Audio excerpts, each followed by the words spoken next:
Moja ushauri wa muhimu sana niliowahi kupewa na mtu aliyefanikiwa ni pale aliponiambia, Joe, protecting your impression is great, but building your foundation for success is the greatest assurance.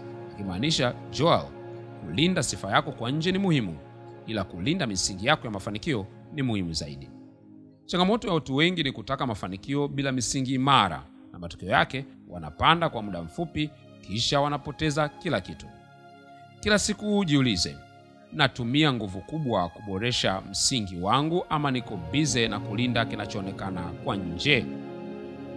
Siku zote kumbuka kuwa heshima yako ya nje ni matokeo ya ubora wa kile unachokifanya tukiwa hatuonani. Yaani, your public value is the product of your private investment. Leo jiulize, ni vitu gani utafanya kuendelea kujenga uimara wa mafanikio yako?